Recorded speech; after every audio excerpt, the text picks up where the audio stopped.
Good day, and welcome to the Daily Article Podcast from Denison Forum. I'm Chris Elkins, narrating today's Daily Article, written by theologian and cultural pastor, Dr. Jim Denison.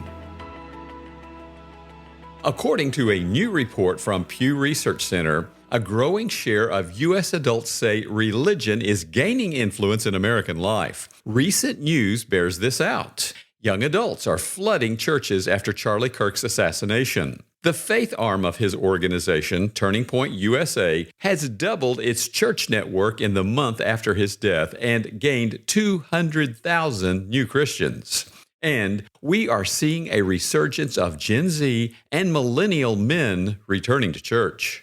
This is good news for society. According to Dr. Lisa Miller, a senior clinical psychologist at Princeton, there is compelling evidence that individuals who cultivate a healthy spiritual life and maintain a connection to the divine are 80% less prone to struggle with addiction, 80% less likely to engage in socially destructive behavior, and 60% more likely to lead personally fulfilling and socially constructive lives. Scientific studies help explain why. There is a neurological link between prayer, controlled breathing, and the release of serotonin, a neurotransmitter essential for regulating mood, emotional balance, and overall mental health. In Andrew Newberg's and Mark Robert Waldman's book, How God Changes Your Brain, Breakthrough Findings from a Leading Neuroscientist, they note that engaging in 12 minutes of prayer and reflection a day improves cognitive skills, helps prevent cognitive decline, and builds neural circuits of compassion for others. But these are the side effects of religion. Its greatest significance comes when our religion is a transforming relationship with the living Christ. However, there's a catch. The 18th century British philosopher Edmund Burke observed, "Among a people generally corrupt, liberty cannot long exist." End quote. Many in early America were influenced by his conviction that character is the foundation of a stable society. The 19th century British historian Alexis de Tocqueville therefore said of us, "I do not know if all Americans have faith in their religion, for who can read to the bottom of hearts?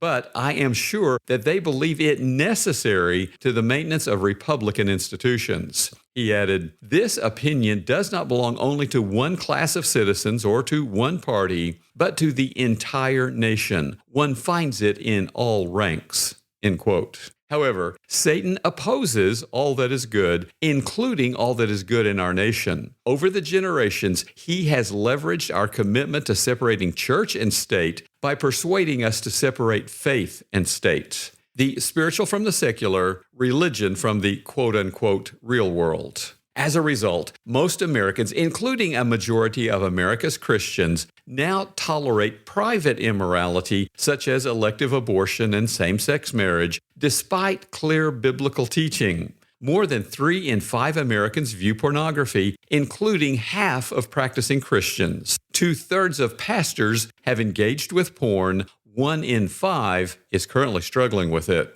Too many believers have succumbed to the delusion that we can sin privately while serving God publicly. We try to separate church and state in our own souls, but the transformation Christ wants to bring in our lives is affected only by His Holy Spirit, and the Holy Spirit is grieved and stifled by private sin, noted in Ephesians 4, verse 30, and 1 Thessalonians 5, verse 19. Unseen corrosion on a plug prevents electrical currents from flowing through it. The same is true of our minds and hearts. Solomon asked in Proverbs 6, verse 27, "Can a man carry fire next to his chest and his clothes not be burned?"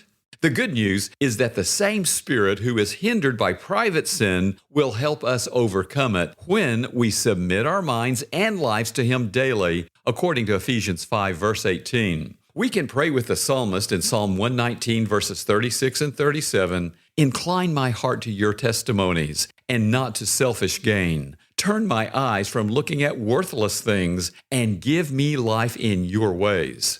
And we can renew our commitment to personal holiness, knowing that as we work, God works, affirmed in verse 40 of Psalm 119, "Behold, I long for your precepts. In your righteousness, give me life." The more we seek to be like Christ, the more Christ will help us be like Christ. The more our private lives will align with our public witness, and the more our godly character will draw our broken culture to the source of our transformed souls. To this end, let's close with some very practical advice. I read this week Max Lucado's wonderful new book, Tame Your Thoughts: 3 Tools to Renew Your Mind and Transform Your Life. In it, he writes, "When I was a young boy, my father taught me to fish. He showed me how to thread the hook through the worm in such a way that the hook was completely hidden.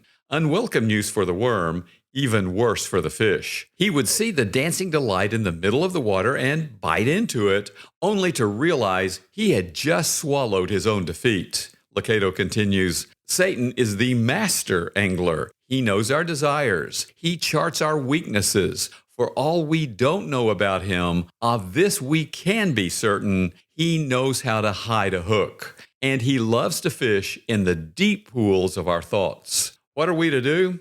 Max advises, when temptation strikes, immediately initiate the uproot and replant strategy. Go nuclear on the immoral. Yank lust like a dentist yanks a rotten tooth. Pull it out by the roots. Meditate on Christ. Running toward him is the best way to run from sin. We keep wrong thoughts out by keeping the right thoughts in. Ponder heaven. Memorize verses. Write psalms. Listen to Christian worship music. In running toward God, you are running from sin, and the run is so much more enjoyable. End quote. To whom will you run today? The Denison Forum team is grateful for our daily article podcast subscribers. Please share the podcast with others. And for more news discerned differently, visit denisonforum.org.